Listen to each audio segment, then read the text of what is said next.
Krista Gaming da Chinao Singbu Salam Kachari. Ahagi ahanba video da aina paniki. Ako yung matangi video da di salvation matang da ngana gani haye. Salvation hay di aran kumam. Ko adu nga sige aina ko na ngana daw si aran kumam salvation. Meaning si karira karino salvation hay basi. Hay di kanthok piba. Deliverance hay ko kanthok piba. 그동 티바 토크도바 나트가 아시바 토크도바 거 나트가 얌나 기바 토크냐이 더기 칸 토크비바 하이버니 더기 델리버 토비바 하이버니 거 마시디 모사기 릴리전기 धर्म기 와하이네 부디즘도 실레 힌두이즘도 실레 힌두다 헤르디 모크샤 하이 나트가 목티 아드가 부디즘디 니르바나 하이 아도 마코이 컨셉시 크리탄 동알레 코 크리스천가 그리노 하레가 마코이기 필로소피디 미우바 하이비시 karma기 사이클 거 뭐코이기 karma 하이비디 한 뭐코이시 분시 하네 아이기 분시 하나 말레라네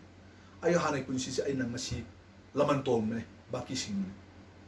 어두가 마탕다 너무 사이클시 레이바도 사이클 되게 제통이야 하네 어두 아코이 크리스천들이 그리 하이게라 하리가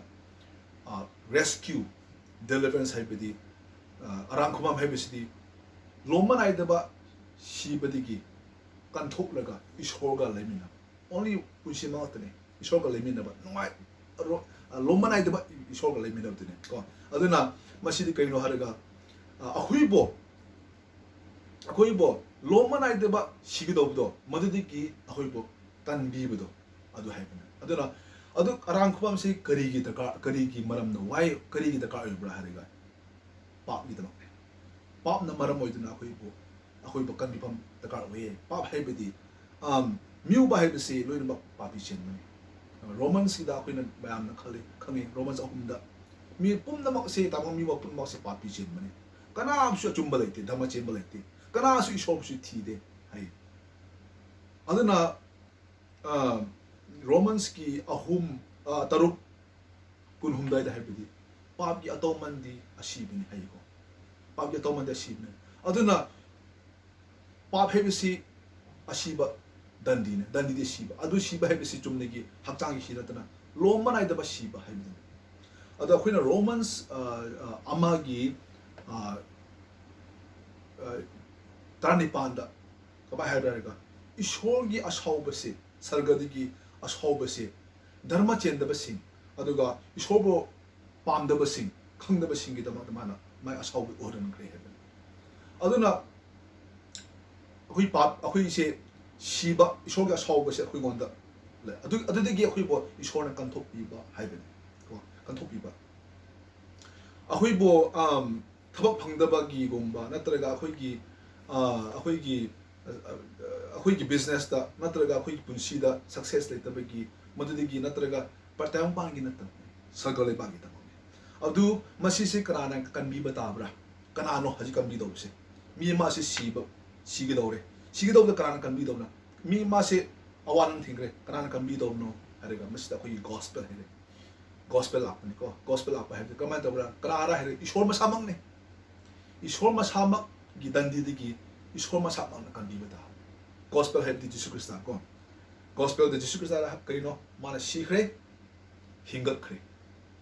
magi de ke khoi kan bi phum ta me mana sib de kari tamang no nung sib gi sib ne ishor na tamang mi mo bo yam nung sib gi ko nung siman de na macha na pa amata bo tha pa tang ban thare kan bi ngai tamang ta kari kan bi ngai do magi ashau ba no ti kan bi ne mana tharak pa ne ko aduna 하지기 로만스기 야나시 파워풀 네 로만스기 아마 verse kun tara 16 da verse 16 ko kani hype na rega for I am not ashamed of the gospel ki matlab ai kai ba khangde for it is a power of God unto salvation masi gospel si ishor gi power ne ishor gi pangan ne akhui bo kanbi dingai damak da for all those who believe aduna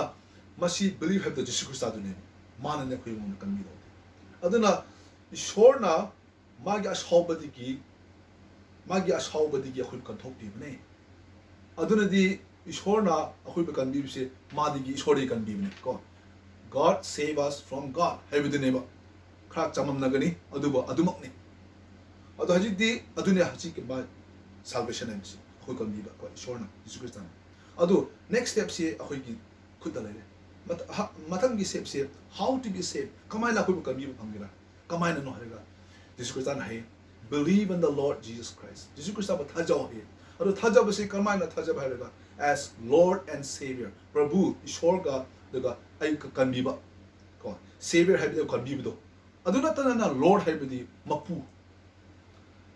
आइना ईश्वरमना चंगममदा कंबियो हबा मतमदा ngasiदि हाउना ईश्वर नाकि आई मपुने आई दि नाकि मिनाइने नाकि मिनाइना आई कि अनिंगमदा चलोय आइना पामबदा चप्प यादे नाकि पामबदा नाकि अनिंगमदा नंगी तुंग इनगे आई मांगलसु आई नंगी तुंग इनने मधुमा अदुमकने तो अनीसुबदा खोइना खंगदबसे आई हकसे पापी चेमने को हाइसे कोइ बाप दाबदा आई से कंबीबसे दरकार ओइदे आई से पापी से आइना पापी ने खंगददि कोपिनिङाय करि मरम लैब्रा आइना पापी ने हेबेगी पाप तो कोपिनिङाय मरम लैबनेबा आई कोपिनिङाय मरम लैरे आई पापी ने हेबो मतमदा कोपि बलाकनि अखोइ से आई से कंबीनिङाय दरकार ओइरे को इसिंदा आई लुकदोरे आई सिगदोरे आई कंबीनिङाय दरकार ओइरे को हेबनेबा आई नोरक तागनि आई से पापी चनमनि सिगनि लोमनाय सिगदोरे अदुना आई से दरकार कंबी से दरकार ओइरे आई गे सोल से आई थवाई से डेंजर ओइरे डेंजर दा ओइरे लोमनाय नाइदबा माइ कोमदा द चकदोरे कंबियो हाइबिसिलाने अना इन कंबियो हाइबा मतमदा अहुमसु पोइना आई पुनी होमदा पुनी होमबा हाइबिसि कइनो आइगी पाप अयोलारान पुम नमक दा थदोपदा कन्फेशन तौगनी कोपियो हाइगिन आई पापी सेमने कन्फेशन तौ आइगा पाप अयोलारान हाइदोकनि अदुबो पाप सुम को थदोपदा थदोकनि हुंदोकनि अदुगा कइनो हरेगा आइसि लोमनाइदबा सिबदिगे चेतोपदा ईश्वरगे साउबदिगे चेतोपदा चेलगा मसी जिसु क्रिस्तागी खुखादा माउदा खoi चेंगदोबनि माने खइगी अखोइ मोन कंबीदोबनि को अदुना मसीदा खइगी पारासे मसीजे मागी स्टेप्स को अदुना कदुंगाय नोसी कदुंगाय हौबदाब्रा ओ आई ngasi नुमाय थोके अद कोन आइना हनुरमदाइदा ओ सिरमदाइदा आई पुनी होंगनी हाइबदि आइगी मतमने को ईश्वरगी मतम नतने ईश्वरगी मतम न करिनो कदुंगायनो ngasi हौजिक मक्सिम तुइना माना ईश्वर हमदे हौजिक नि अरांग खुमनगी मतम दो हाइबदि अदुगा हाइबदि आइगी लोमनाय देबगी इटर्निटी मतमने अदुना मसी से आइना चिनाउसिन चैलेंज तौबसी नहागी पुंसी से तसेनमक कंबीबा फंगरबा हाइबा क्वेश्चन सी याम इंपोर्टेंट पृथ्वी का क्वाइट इंपोर्टेंट क्वेश्चन दिनो आर यू सेफ और नॉट अदोतने नंग ना करी लेब्रा नंग ना दु लेब्रा नंग करी नंग कब के थोक तोवर हाइबदो नथिंग मैटर्स दु दगा नंग लोमनाइदना ईश्वर का लेमिंग दौबगी अदुदो नंग ना दुगी कंबीबतन फंगरबा हाइबदो अदने चिनाउ सेमसी इसागी इंडिविजुअल दा सी नैनो मुन्ना नैनो अदु ईश्वर काओ ईश्वर कुमनकनी अदुना स्पाइन आई लुसिलगे मथंगी वीडियो दा अखोइना मरुइबा मा ताननी खितंग तोवान ताननी हाइबदि तसेनमक म्यूबा मासे कंबी फंखरे हाइबसे करी प्रूफ लेब्रा करी फोन लेब्रा एविडेंस करी लेब्रा कोइ टेस्ट तौनिया ले टेस्ट एना पॉइंट बाय पॉइंट ना ताइना नैनये अदुना मथंगी सेमतंग नाइबियो अदुगा मयाम थोराम तो बिहना आइलम का हेजने अदुना शोना बोर पिबोसिनो शोना बोनो बिबोसिनो